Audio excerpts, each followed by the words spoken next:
Hey y'all, it's Holly. I'm redoing this video because it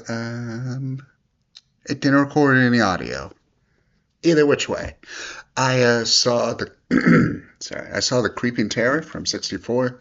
Um, it's a bad, boring, bog standard '50s sci-fi movie, but made in the '60s. Um, I did find out about this movie like in full from Fanboy Flicks, who if you're not following him, he's amazing.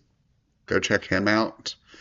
He does this stuff way better than I do, but check him out. He's great. Um,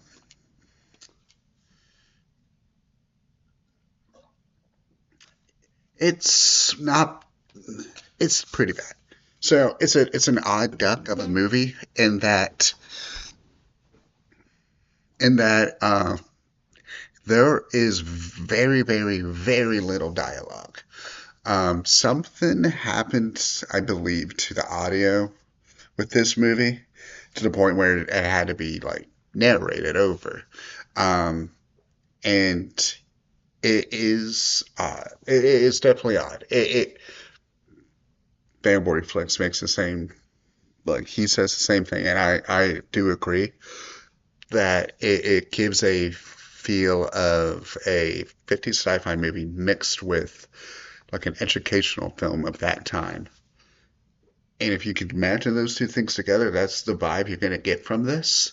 And I like both of those things. So I kind of vibed with it for the most part. Like, I'm glad this was like barely over an hour because if it was a bit longer, it would be even more trash.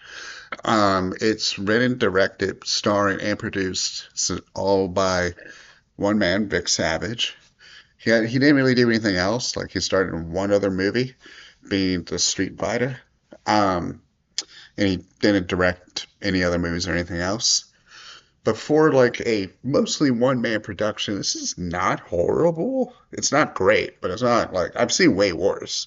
Um, there are some weird bits. Like it's the typical alien movie where an alien crashes, it attacks teens at Lover's Lane, at dance hall, it attacks soldiers. Like everything that you would expect of a movie like this happens. Um, And a lot of it is because no dialogue. It is just dead air, essentially. And while the monster looks interesting enough, it's very cumbersome suit, so it moves very slowly. So you do have that effect of like, move. You can walk away. You can outrun this thing really easily, kind of stuff. There's a bit where like the stereotype of this they got adults to play teenagers. I think that's what's happened here.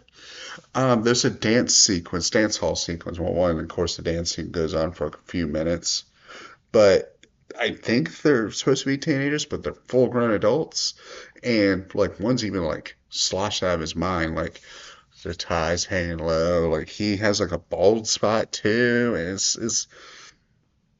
it's I don't know what the vibe is supposed to be with this movie. Like at times it feels serious, at times it feels parody-ish. I don't know. And I feel like if it had the actual dialogue, we would know more, but we don't. Um that's the unfortunate thing with it. But I I think it's okay for what it is. For what it is, it's okay. It's not gonna like knock your socks off. It's not laughably bad. It's more boring and odd bad. It's definitely the kind of movie you would see in the old Mill Creek, like 100 or 50, whatever, like a box set of just a bunch of public domain movies. Like it's something you would see in that. Um, but like it's you can find it anywhere if you're curious, I would say. If you are curious, I would say check it out, kind of. It's on YouTube, of course, like you can find it easily. Um, listen, it's not the worst thing I've seen. I keep mentioning it. I keep mentioning Gangrel, and I may actually do a full review of it. And I don't want to, but I probably will. Um, but yeah, it's not great. Once again, it's boring. It's a little slow, well, very slow, but it's only like an hour and 10, so it's not horrendous. But yeah, if you like 50s movies or 50s family monster movies, if you like weird educational PSA movies and stuff, this may be your vibe. It was half my vibe. I was able to kind of zone out a bit because of the narration just kept me like, oh, the soldiers are attacking. Okay. This person's doing this. Okay. Like, realistically, it could be an hour and nothing would really change, but